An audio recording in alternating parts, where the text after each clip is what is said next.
Carl Jung, como psiquiatra, comenzó a trazar el mapa de este área de la psique antes de dedicarse a observar de cerca el comportamiento complejo del yo o la naturaleza de la conciencia.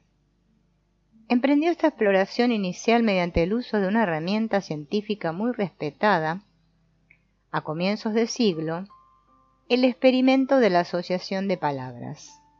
Más adelante también hizo uso de lo que había podido encontrar en sus lecturas de los primeros escritos de Freud.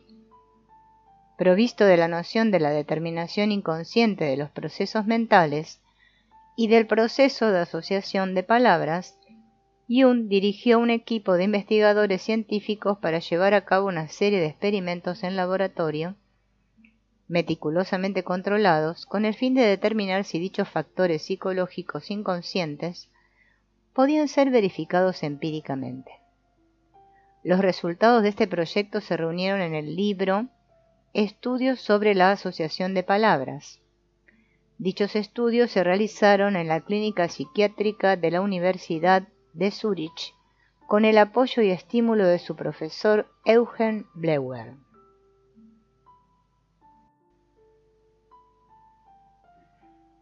El proyecto, concebido en 1902, continuó durante los 5 años que siguieron. Los resultados se publicaron por separado entre 1904 y 1910 en la revista Journal for Psychology and Neurology. Fue durante el transcurso de esos estudios experimentales cuando Jung comenzó a utilizar el término complejo, tomado en un principio del psicólogo alemán Diecken, y luego enriquecido y ampliado con el producto de su propia investigación y teorización. Poco después este término fue adoptado también por Freud y su uso se extendió en los círculos psicoanalíticos, hasta el momento en que Freud y Jung pusieron fin a su relación, después de lo cual se eliminó casi por completo del léxico freudiano, junto con todo lo que pudiera ser junguiano. La teoría de los complejos fue la primera contribución importante de Jung a la comprensión del inconsciente y su estructura. En parte fue la manera de Jung de conceptualizar lo que Freud había escrito hasta ese momento sobre los resultados psicológicos de la represión, sobre la perdurable importancia de la infancia para la estructura del carácter y sobre el enigma de la resistencia en el curso del análisis. Y aún hoy sigue siendo un concepto muy útil en la práctica analítica. ¿Cómo llegó Jung a descubrir y explicar este aspecto del inconsciente? La pregunta que se formulaba en aquel momento era cómo penetrar en la mente salvando las barreras de la conciencia. Para investigar la conciencia, basta con hacer preguntas y anotar las respuestas o recurrir a la introspección. Pero ¿cómo lograr llegar más a fondo en el mundo subjetivo y estudiar sus estructuras y su funcionamiento? Para lidiar con este problema, Jung y un equipo de colegas de psiquiatría prepararon una serie de experimentos con sujetos humanos para tratar de ver si, al bombardear la psique con estímulos verbales y observar las respuestas en la conciencia, las huellas, por decirlo así, de sutiles reacciones emocionales, podían encontrar pruebas de la existencia de estructuras subyacentes. Trabajando estrechamente con sus colegas, Bleuler, Werling, West, Niswanger, Nürnberg y sobre todo Rickling, Jung comenzó por afirmar el experimento de la asociación de palabras para adecuarlo a sus propósitos y se basó en 400 palabras estímulo neutras, palabras comunes y cotidianas como mesa, cabeza, tinta, aguja, pan y lámpara. Distribuidas entre esas palabras se encontraban palabras más provocativas como guerra, golpear y acariciar. El número de palabras se redujo posteriormente a 100. Estas palabras estímulos leídas una por una a un sujeto previamente instruido, para que respondiera con la primera palabra que le viniera a la mente, daban lugar a una amplia variedad de reacciones. Se producían largas pausas, respuestas sin sentido, rimas y respuestas sonoras, incluso reacciones fisiológicas que podían medirse mediante un dispositivo llamado psicogalvanómetro. La pregunta interesante para Jung entonces era: ¿qué está sucediendo en la psique del sujeto de la prueba cuando se emite la palabra estímulo? Buscó la emoción y particularmente buscó señales de estímulo de la ansiedad y sus efectos sobre la conciencia. Para ello se comenzaba por medir y anotar los tiempos de respuesta junto con su transcripción exacta. A continuación se repetían las palabras estímulo por segunda vez y se le pedía al sujeto que repitiera las respuestas anteriores. Nuevamente se anotaban los resultados. Se analizaba entonces la prueba. En primer lugar se calculaba el tiempo promedio de respuesta del sujeto, promedio con el que se comparaban los tiempos de cada respuesta. Algunas palabras tardaban 1 segundo en producir una respuesta, otras en cambio 10. Algunas no producían ninguna, quedando el sujeto completamente bloqueado. Luego se anotaban también otros tipos de respuestas. Algunas palabras producían respuestas singulares como rimas, palabras sin sentido o asociaciones poco comunes. Jung consideró que estas respuestas eran indicadores de complejos, señales de ansiedad y evidencia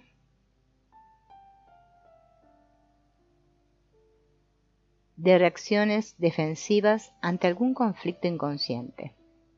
¿Qué podían indicarle sobre la naturaleza del inconsciente? Jung supuso que las perturbaciones de la conciencia que se registraban y medían como respuestas a estos estímulos verbales podían ser el resultado de asociaciones inconscientes evocadas por las palabras enunciadas. En esto su pensamiento era acorde a lo que Freud expresaba en la interpretación de los sueños, libro en el que Freud argumentó que las imágenes de los sueños podían vincularse con pensamientos y sentimientos del día anterior o de años anteriores, llegando inclusive hasta los años de infancia. Sin embargo, dichas asociaciones resultaban oscuras y ocultas. Las asociaciones existen, pensó Jung, no tanto entre las palabras estímulos y las respuestas, como entre las palabras estímulo y ciertos contenidos ocultos inconscientes. Algunas palabras estímulo activan contenidos inconscientes que a su vez son asociados a otros contenidos. Al ser estimulada esta red de material asociado, compuesta de recuerdos, fantasías, imágenes y pensamientos reprimidos, provoca una perturbación en la conciencia. Las señales de estas perturbaciones son los indicadores de la presencia de los complejos. Lo que causaba la perturbación aún debía ser descubierto y para ello se interrogaba al sujeto y luego, si era necesario, se extendía el análisis. Pero las perturbaciones registradas por este experimento suministraron la clave para continuar la exploración y presentaron evidencia de que las estructuras inconscientes estaban localizadas de hecho por debajo del nivel de la conciencia. Con frecuencia los sujetos al comienzo no tenían idea de por qué ciertas palabras provocaban esas reacciones. Jung observó que las perturbaciones que se registraban en el flujo de la conciencia a veces se relacionaban con palabras aparentemente inocuas como mesa o establo.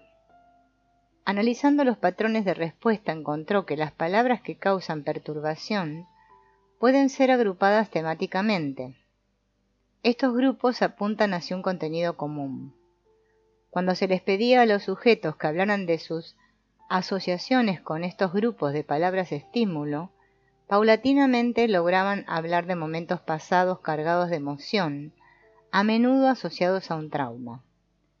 Resultó ser que las palabras estímulo despertaban asociaciones dolorosas que habían sido sepultadas en el inconsciente y eran esas asociaciones inquietantes las que perturbaban la conciencia.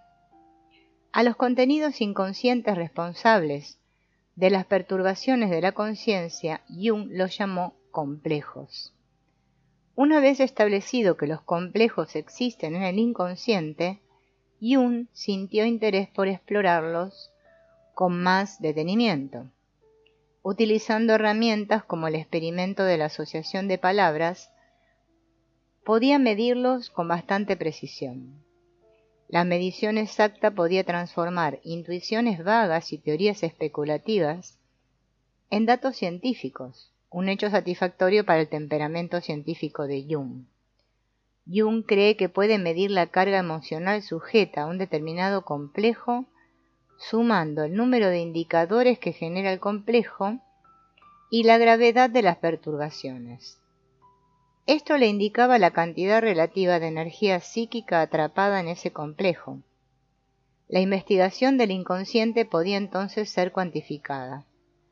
Esta información se convertiría en importante para la terapia, en una guía hacia el lugar en que se localizaban los problemas emocionales más graves del paciente y qué tipo de trabajo debía llevarse a cabo durante el tratamiento. Los resultados de sus experimentos convencieron a Jung de que indudablemente existen entidades psíquicas fuera del campo de la conciencia, que son como satélites en relación a la conciencia del yo, y pueden causarle al yo perturbaciones sorprendentes y a veces abrumadoras. Son esos duendecillos traviesos o esos demonios internos que pueden tomar por sorpresa a un individuo. Las perturbaciones causadas por los complejos han de ser diferenciadas de aquellas perturbaciones provocadas por factores apremiantes originados en el ambiente externo, aun cuando ambas pueden y suelen estar íntimamente relacionadas. La mente de Jung era fundamentalmente no freudiana, de modo que su mapa de la psique resulta considerablemente diferente del mapa de Freud. Para aquellos lectores que están familiarizados con la obra de Freud, de ello se hará evidente todo lo que vayamos diciendo. Ambos hombres vivieron en distintos universos intelectuales. Para 1910 el trabajo teórico de Jung sobre los complejos estaba en buena parte concluido. En años posteriores continuó trabajando un poco sobre el tema. De hecho, no añadió mucho material nuevo y tampoco cambió de opinión en cuanto al concepto básico de complejo, a no ser para añadir que todo complejo contiene un componente arquetípico, es decir, innato, primigenio. Vale la pena mencionar que Jung presentó, en mayo de 1934, en Bad Nauheim, en Alemania, en un congreso de psicoterapia, en el cual en ese entonces era presidente de la Sociedad Médica Internacional de Psicoterapia, que patrocinaba el congreso, y que la situación política en Alemania estaba cargada de conflictos y confusión, pues los nazis acababan de tomar el poder y atacaban a Freud, un judío cuya venenosa influencia debía ser erradicada de Alemania. Los libros de Freud eran quemados y sus ideas eran violentamente rechazadas. Jung había sido vicepresidente de la organización y había aceptado la presidencia en 1933, y ahora tenía que enfrentarse a una serie de opciones políticas complicadas y peligrosas. Por un lado, se trataba de un pésimo momento para ser el dirigente de cualquier tipo de organización. En países de habla alemana, en efecto, los nazis vigilaban como halcones para detectar el más mínimo indicio de alejamiento de sus doctrinas racistas. La sociedad médica no era una excepción. Jung se veía tremendamente presionado para decir lo que los oficiales alemanes querían escuchar y para cumplir con su programa. Por otro lado, se trataba de un momento en el cual un psiquiatra no alemán podía marcar la diferencia en esta asociación internacional. La intención de Jung era la de mantener la organización como sociedad médica internacional. Una de sus primeras acciones consistió en modificar los estatutos para que los médicos alemanes judíos pudieran permanecer como miembros individuales aun cuando hubieran sido expulsados de todas las sociedades médicas alemanas. Sin embargo, también se trataba de un momento de oportunidad profesional para Jung. Freud había sido un personaje prominente entre los psiquiatras y psicólogos de Alemania durante la década anterior, y ahora las ideas de Jung tenían una oportunidad de aparecer en primer plano. La moral de Jung caminaba sobre una cuerda floja.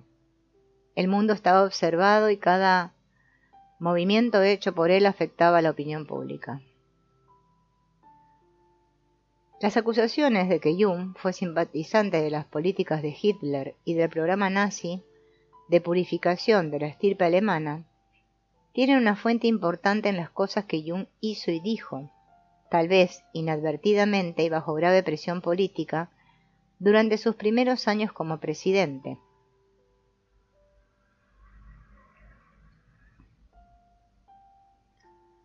Un elemento a favor de Jung es el hecho de que presentara la conferencia A Review of the Complex Theory en Bad Nauheim en 1934, en su discurso inaugural como presidente. En ella no escatima en darle importancia a Freud. De hecho, le acredita toda la influencia que se puede razonablemente esperar de un mentor de antaño con el cual había roto relaciones y con quien no había hablado desde hacía 20 años.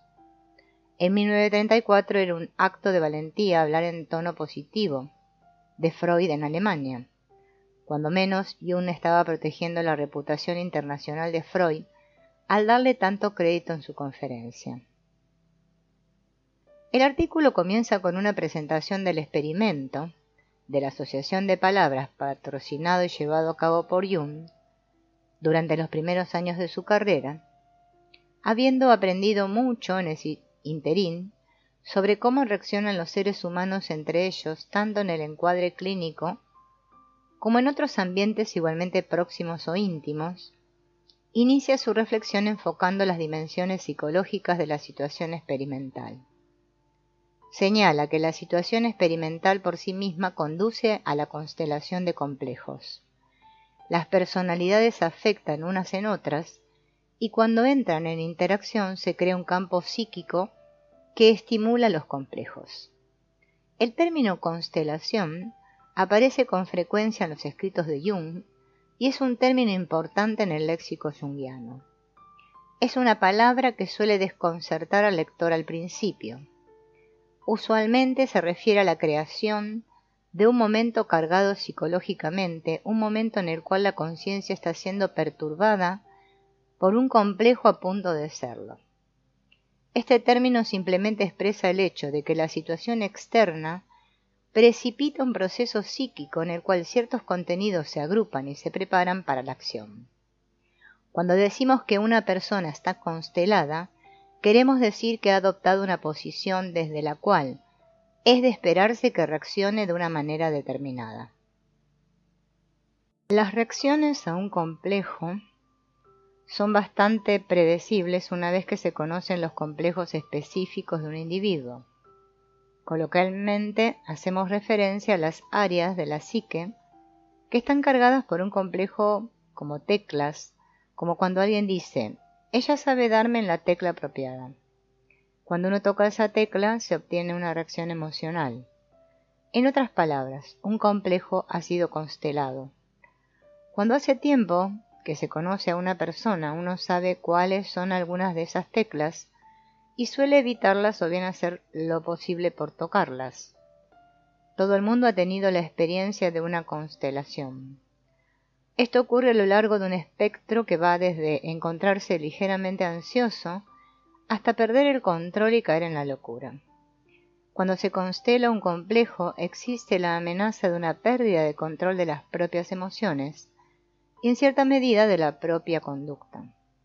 Uno reacciona irracionalmente y a menudo se arrepiente de ello después.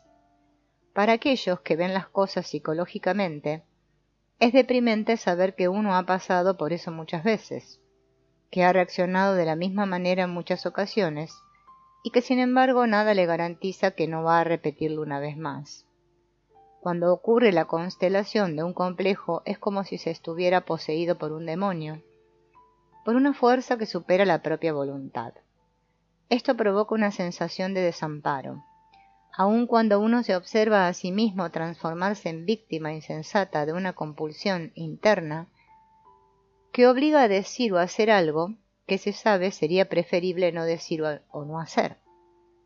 El guión se desarrolla según lo previsto y se pronuncian las palabras, se efectúan los actos. Una fuerza intrapsíquica ha sido convocada por una situación que provoca la constelación. Los arquitectos de estas constelaciones son determinados complejos que poseen su propia energía. Al decir energía del complejo nos estamos refiriendo a la cantidad precisa de potencial para la acción y el sentimiento que están adheridos al núcleo del complejo, como si éste fuera un imán. Los complejos poseen energía y manifiestan una suerte de rotación electrónica, algo parecido a los electrones que rodean el núcleo de un átomo. Cuando una situación o un acontecimiento estimula un complejo, este provoca un estallido de energía que irrumpe en la conciencia. Su energía penetra la barrera de la conciencia del yo y lo inunda, haciendo que gire en la misma dirección y descargando así parte de la energía emocional que ha sido liberada por esta colisión. Al ocurrir esto, el yo deja de estar en pleno control de la conciencia e inclusive del cuerpo. La persona está sujeta a descargas energéticas que no están bajo el control del yo. Lo que el yo puede hacer, si es lo suficientemente fuerte, es contener parte de la energía del complejo en sí mismo, minimizando así la explosión emocional y física.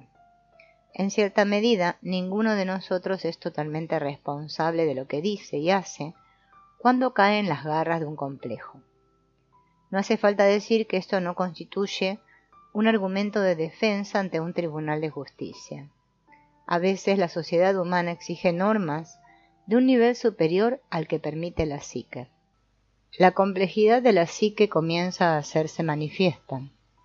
De hecho, la teoría de Jung era llamada a veces psicología de los complejos.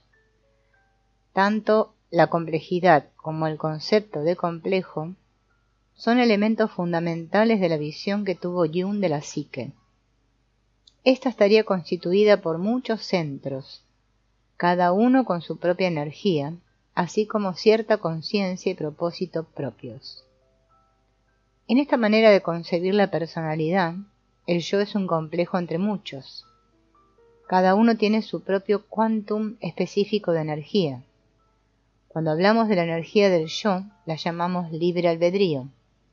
Si queremos referirnos a la cantidad de energía atada a un complejo, podemos hablar del poder de nuestros demonios internos.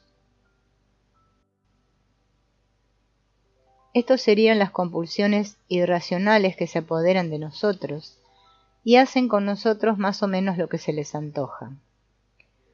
Por lo general, un complejo crea sus efectos dentro del ámbito de la conciencia, pero no siempre es así.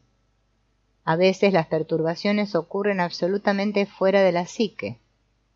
Jung observó que un complejo puede afectar a objetos, a otras personas en el entorno. Puede actuar como un espíritu burlón o como una sutil influencia en otras personas. Jung hizo otra interesante observación con respecto a los complejos.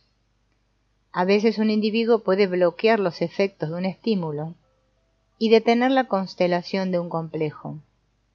Algunos sujetos con gran fuerza de voluntad, mediante una destreza verbal motora, pueden bloquear el significado de una palabra estímulo con tiempos de reacción muy cortos, de tal manera que el estímulo no les llega, pero esto solo ocurre cuando se tienen que resguardar secretos personales realmente importantes.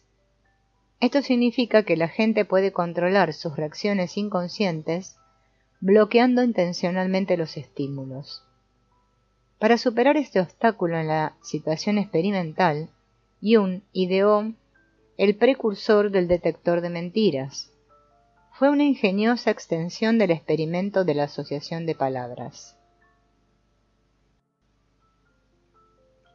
Al medir la conductividad de la piel con un psicogalvanómetro, Jung demostró que los cambios en la conductividad se correlacionan con los indicadores de un complejo. En otras palabras, cuando una persona miente o trata de ocultar la evidencia de una reacción cargada por un complejo, el yo puede ser capaz de encubrir algunos de los indicadores, pero le resulta mucho más difícil suprimir las más sutiles reacciones fisiológicas. En respuesta a una palabra o pregunta detonante de un complejo, un individuo puede presentar manos sudorosas, escalofríos o sequedad de boca. Con la medición de la conductividad de la piel, Jung introdujo un método más refinado para registrar indicadores de complejo. Utilizando este dispositivo, pudo resolver un caso de robo en su hospital psiquiátrico. Por supuesto, este método no es infalible. Normalmente el yo de la mayoría de las personas es capaz en cierta medida, de neutralizar los efectos de los complejos. Esta capacidad está al servicio de la necesidad de adaptación y de supervivencia. Esto es similar, o tal vez idéntico, a la capacidad de disociarse. Si uno no pudiese hacerlo, el yo dejaría de funcionar, precisamente en los momentos de mayor peligro, cuando mantener la mente despejada resulta indispensable. Los psicoterapeutas deben saber poner entre paréntesis sus propias emociones y sus conflictos personales mientras están atendiendo a sus pacientes. Para poder estar allí para un paciente cuya vida está hecha a pedazos, el terapeuta debe permanecer calmado aun cuando pueda estar atravesando un momento de caos en su propia vida. Como dicen en el teatro, el espectáculo debe continuar.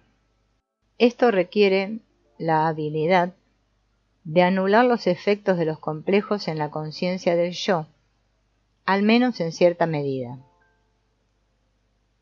Al tratar el tema de la habilidad para contener las angustias personales y las reacciones a los complejos, Jung hace referencia a un destacado maestro en este arte, el diplomático francés Talleyrand.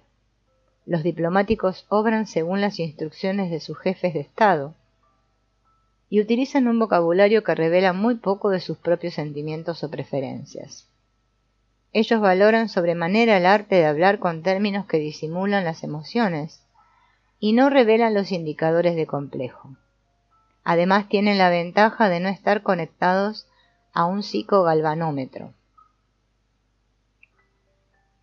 Usualmente se considera que los complejos son personales, y es cierto que la mayoría de los complejos se generan en la vida particular y en la historia de una persona, y que pertenecen estrictamente al individuo, pero también existen complejos familiares y sociales.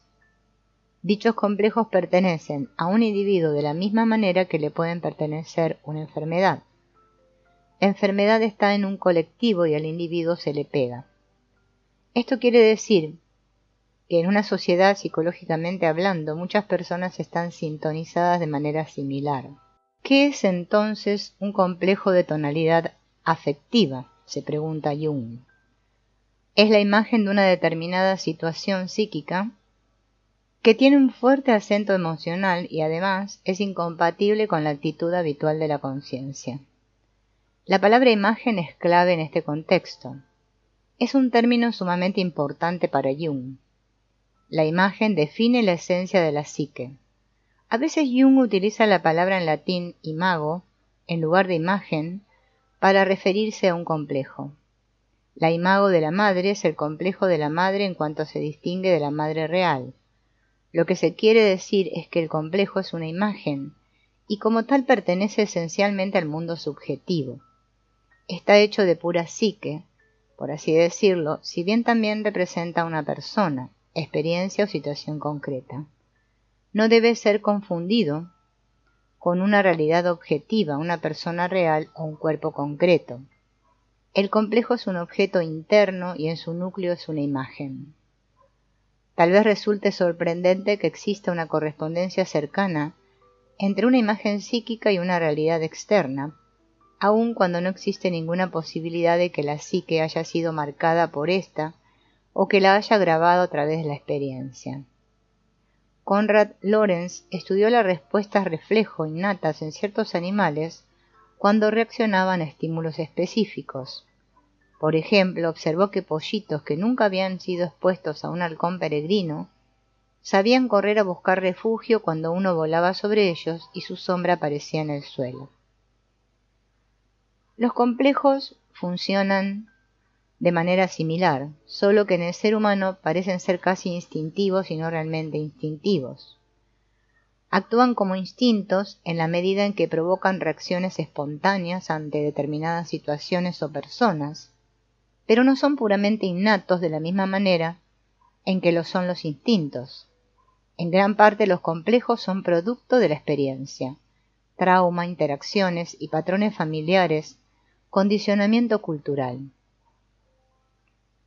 Estos se combinan con algunos elementos innatos, llamados por Jung imágenes arquetípicas, y así se conforma la totalidad del complejo.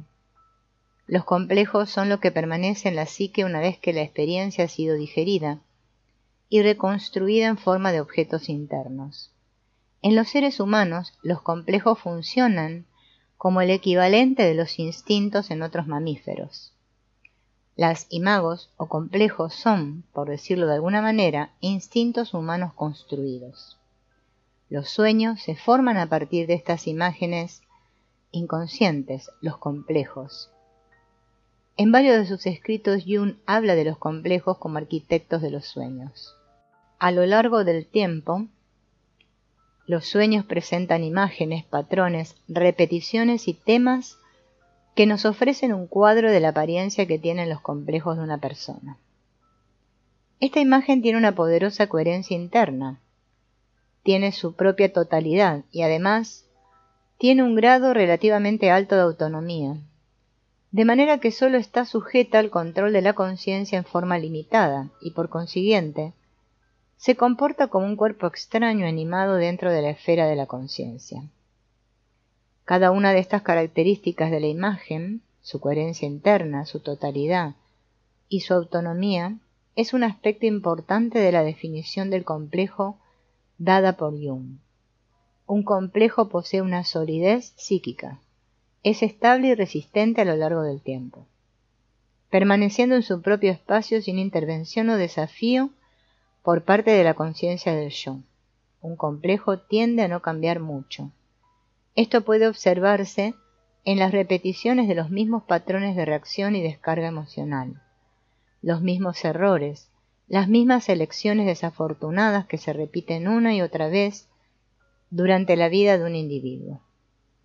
El análisis trata de descubrir los complejos y exponerlos a la reflexión consciente del yo. Esta intervención puede modificarlos en cierto modo.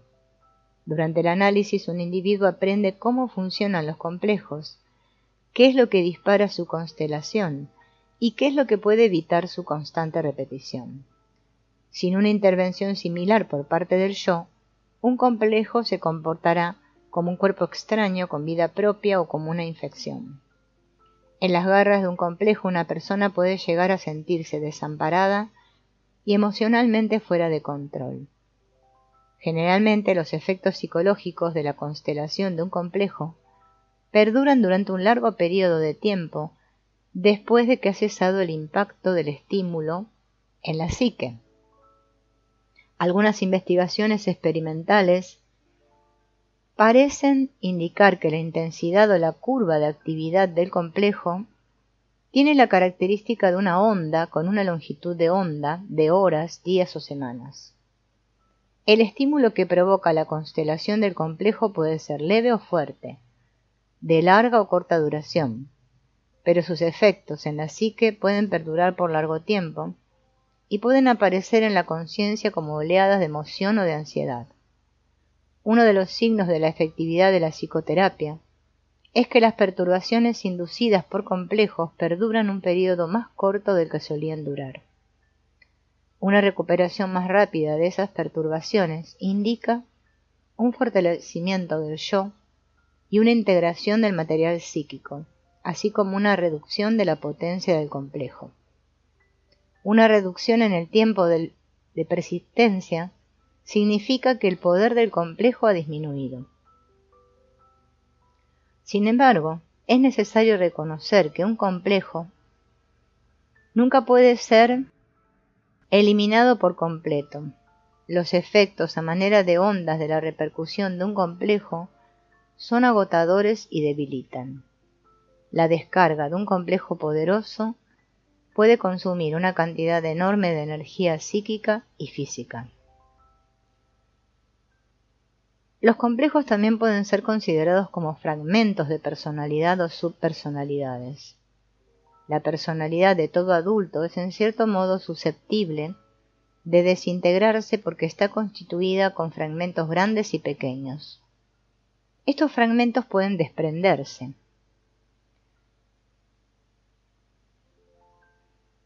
Los hallazgos con respecto a los complejos corroboran el inquietante cuadro de las posibilidades de una desintegración psíquica, ya que fundamentalmente no existe diferencia de principio entre una personalidad fragmentaria y un complejo.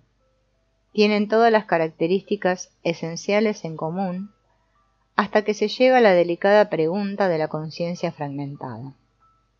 No cabe duda de que los fragmentos de personalidad tienen su propia conciencia, pero saber si fragmentos psíquicos tan pequeños como los complejos también son capaces de tener conciencia propia sigue siendo una pregunta sin respuesta.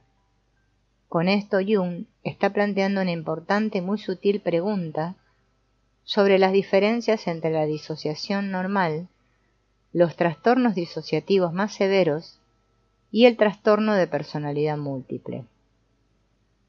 De cuando en cuando, todo ser humano puede disociarse y de hecho se disocia, experimentando leves estados alterados de conciencia, o la posibilidad de desprenderse o desconectarse de una experiencia traumática para poder seguir funcionando. Estar en complejo es en sí un estado de disociación. La conciencia del yo se ve perturbada y dependiendo de la extensión de la perturbación, puede caer en un estado de confusión y desorientación considerable, puesto que los complejos poseen cierto tipo de conciencia propia. Una persona que está en complejo está en cierto sentido poseída por una personalidad ajena. En el trastorno de personalidad múltiple, estos diversos estados de conciencia no están sujetos por una conciencia unificadora y el yo es incapaz de conectar las diferentes piezas en el espacio psíquico. En este caso, el yo se encuentra restringido a fragmentos de conciencia, mientras cada complejo posee una suerte de yo propio y cada uno opera más o menos independientemente. Cada uno tiene su propia identidad e inclusive su propio modo de control de las funciones somáticas. Algunos estudios de personalidades múltiples han reflejado conexiones psique-soma en cada una de las subpersonalidades que son sorprendentes, a tal punto que una personalidad puede dar muestras de habilidades o dificultades físicas que no aparecen en las otras. Una personalidad puede ser alérgica al tabaco y otra puede ser una fumadora empedernida. La personalidad múltiple representa una forma extrema de disociación de la personalidad. Los procesos de integración que están normalmente activos en la psique han sido malogrados por un severo trauma de la infancia, a menudo un trauma sexual. Sin embargo, en menor grado, todos tenemos múltiples personalidades porque todos tenemos complejos. La diferencia se encuentra en el hecho de que, por regla general, los complejos están subordinados a un yo integrado, y por ende la conciencia del yo se mantiene durante la constelación de un complejo. Generalmente los complejos tienen menos energía que el yo y solo dan muestras de una mínima conciencia propia. En contraste, el yo dispone de una cantidad considerable de energía y de voluntad y es el centro primario de la conciencia. Si bien el yo es responsable de mucho de lo que llamamos motivación y propósito, los otros complejos también parecen tener un propósito y una voluntad aparte. A menudo estos están en conflicto con lo que quiere el complejo del yo en un momento dado. Jung describe los complejos como los actores en nuestros sueños, a los que nos enfrentamos con tanta impotencia. Son los duendecillos caracterizados por el folclore danés en la historia del sacerdote, que intentaba enseñar la oración del Señor a dos de ellos. Los duendecillos hacían grandes esfuerzos para repetir correctamente las palabras, pero ya en la primera frase no podían evitar decir: Padre nuestro que no estás en los cielos. Ateniéndonos a la teoría, no ha de extrañarnos que estos complejos impíos sean indomables y nunca aprendan. La moraleja de esta historia es que no se puede obligar a los complejos a hacer lo que el yo quiere que hagan. Son tercos e indisciplinados. Son como imágenes congeladas de eventos traumáticos. Y no solo se viven en los sueños, sino también en la vida cotidiana, donde dejan al yo sintiéndose igualmente impotente.